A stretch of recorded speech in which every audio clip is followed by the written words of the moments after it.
Have you ever taken a selfie and then looked through the camera gallery afterwards and realized, I don't really like this picture anymore. It looks different somehow, it looks unusual, but you can't quite place your finger on exactly what's changed about the picture or what's different about it? Well, it turns out that this is actually quite a common phenomenon. But fortunately, psychology is here to help us understand exactly why we can often be our own harshest critics when it comes to the selfies that we take.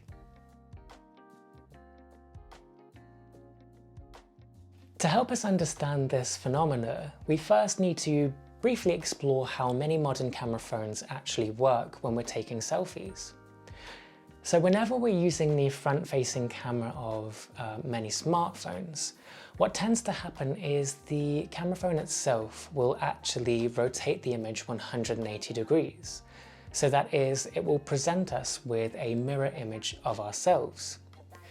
Now, this is important for a number of reasons, but mainly it's because on a day-to-day basis, that's how we're most used to seeing ourselves.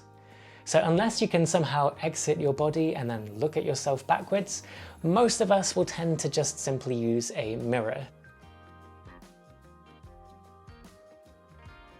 So when we're in preview mode and we're lining up our shot, we get our composition correct and then we take the picture, what happens next is during the processing of that photograph, the smartphone will actually reorientate it. So it will flip it back 180 degrees.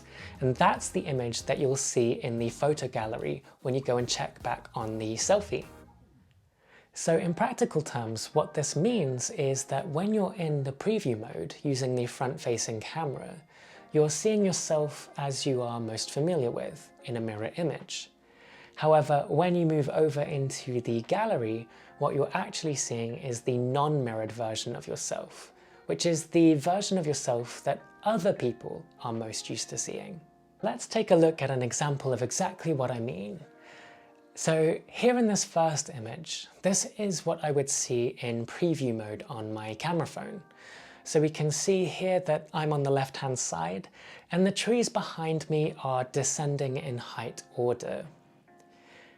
Now, if we look at what will actually appear in the camera roll, we can see that this is completely different. It's the mirrored version of it. So we can see that now I'm suddenly appearing on the right-hand side of the image and the trees are ascending in terms of height order. So we can see that this is the same selfie, but it just so happens that in preview mode, I look one way and in the camera gallery, I'll look a different way. But Ant, what has this got to do with psychology, I hear you asking? Well, it turns out it has quite a lot to do with psychology, and it's mainly down to one phenomenon known as the mere exposure effect. Developed by Zions in 1968, at its heart, the mere exposure effect simply means that people tend to like and prefer things that are familiar to themselves. So if we look at how camera phones work in relation to selfies and apply the mirror exposure effect to it, we can start to understand why perhaps we might dislike some of the selfies that we take, but can't quite place our finger on why. This is because when we look at the selfie in the camera gallery, we're looking at a version of ourselves that we're just not used to seeing. On a day-to-day basis, we're not used to seeing a non-mirrored version of ourselves. However, it is how other people are used to seeing us.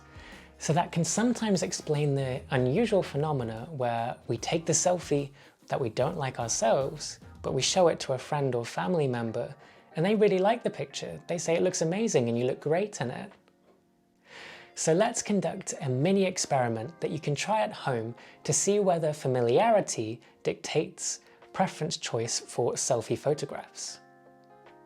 So step 1 is to take a selfie, and we'll call this picture 1. Step 2 is to save another copy of that exact same selfie, but this time rotate the image 180 degrees. So in essence, it becomes a mirror image of itself. We'll call this photograph 2. Step 3, look at both of those selfies and identify which one you prefer the most. Step 4. Repeat this process, but this time ask friends and family members which of the two images they prefer the most. As we know, modern smartphones tend to automatically rotate the pictures once they hit your camera roll. So this is in essence what picture 1 represents. It's the non-mirrored version of yourself that other people are most familiar seeing. So in our mini experiment, what we would potentially expect to see is that your friends and family members would prefer photograph 1. And as we know, we are most familiar with looking at ourselves in a mirror imaged format. So generally speaking, we would expect our self-rating of the two images to indicate that we would prefer photograph 2. You can also run different iterations of this same experiment if selfies aren't your thing.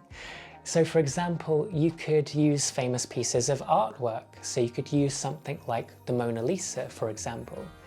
So the Mona Lisa, the correct way around, and then the Mona Lisa flipped 180 degrees, and ask people which of the two images they prefer.